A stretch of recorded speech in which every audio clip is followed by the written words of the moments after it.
started playing football when I was in the 5th grade. Didn't even want to play. I mean, because most players say that that's how, as they already all started like that. Nobody really want to play. So you find there's so many lessons to be learned in it. So as playing, just kept playing. I got better and better. And I just, so it was a gift the Lord gave me, so I'm going to use it to the best of my ability. Take me places I never think I'd go. Trust in the Lord, do not rely on your own understanding. Proverbs 5:3. Love it. Trust and believe everything He said to me. I grew up in Birmingham, in the city of Birmingham, East Lake. It was a rural area, pretty bad area. But you know, I wouldn't trade for the world. It made me who I am today. Bad decisions, watching a lot of my friends make bad decisions, and know not to go down that same road. So I wouldn't trade for the world. I had a great time, you know, with my family and friends, brothers and sisters. Mama had 7 kids, 6 boys and 1 girl. And Mama, she never left leave the yard, so we got the wrestling and stuff in the yard a lot. And you always had to really I was the smallest, so I had to get away from everybody. I always had to be a little faster and push off and try to just do all I can. It made you a lot tougher. Going to get meals, you got to be the first one to get there. Having to be last and being mad all the time, and just having to, took that and used it on the field. My big influence in football was, I would pretty much just say, Warren Sapp.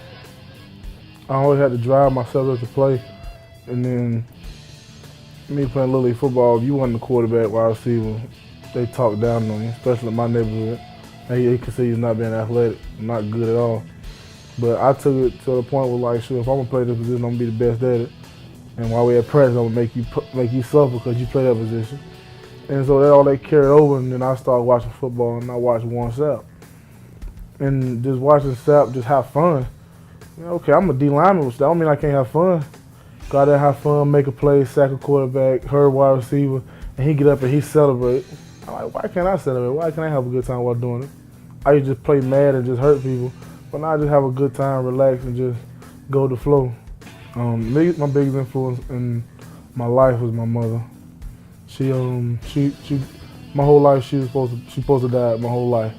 Every year they tell me you only got a couple months, you only got a year, you got like a week, and she always fight through it. So my mama, she always told me, like, Mom, I asked her one time, I said, Mom, all the time, why you could have been gave up? Why you didn't give up? She said, I got 7 kids. I said, that really, that's all she said. I got 7 kids. And she rolled over and went to sleep. And for her to just fight through all the adversity she was going through, a lot of people didn't want to deal with her because she had 7 kids.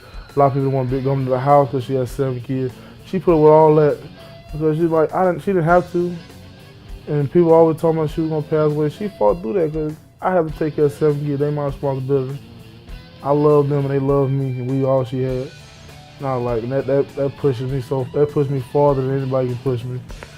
And for me being in New York, you take a city bus, drop them off in the country, you ask them the same question.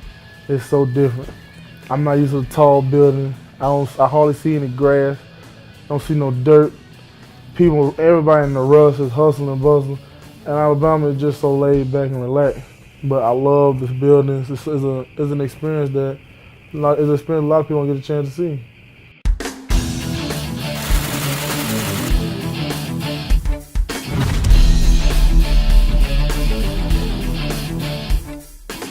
As far as heroes on the field, Reggie White, John Randall, Chris Doman.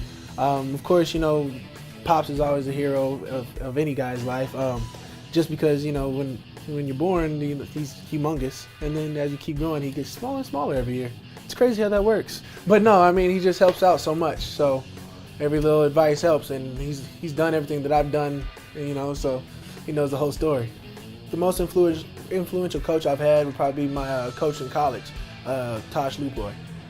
Coach Lupoy, I've had him since my sophomore year, and I mean, I really came into Cal because of the city, because of the area, because of the surrounding place. And I mean, I liked the team or whatever, but more importantly, I thought I could live in the city. And that's probably key, is being able to live somewhere. But really, when Coach Lupoy took over, he definitely advanced me so much more. It was more than just, Cam, go forth and conquer. It was like, Cam, there's a backfield, you might want to check that out.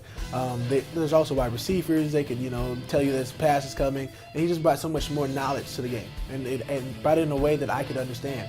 Because, I mean, he got a lot of energy. I'm a high energy guy, so my coach is 27, 28, and I mean, he was one of the youngest coaches in the Pac-10, and I mean, he just came in with so much energy. and he just taught me so well. Well, as a parent, as a dad, it's awesome. It's been amazing. I've seen Cam's development obviously since day one. When I look back at where he was in high school, for instance, I was a sexy kid. I wasn't going to go there, but okay. Yeah. Whatever. But really a talented kid. You could start to see things develop. But I started to see certain things.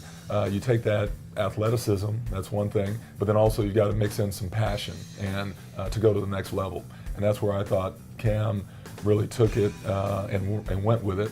And so it's been amazing to see what God has done in his life and for our family.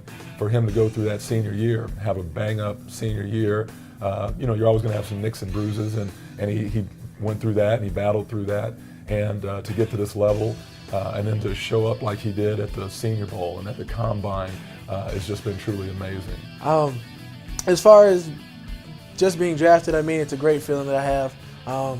I'm really ready to go into a city, go find out where I'm gonna be staying, go and find out what kind of defense I'm going to be a part of, and really buy into the playbook and get into the season. I'm ready for it. I'm Cameron Jordan. I'm Steve Jordan. Come see us on School of Legends. Man, my voice is Come scratchy. find us. Let me take care of it. Don't worry about it. Okay, whenever you're ready. All right. I'm Cameron Jordan. And I'm Steve Jordan. And come find us at School of the Legends.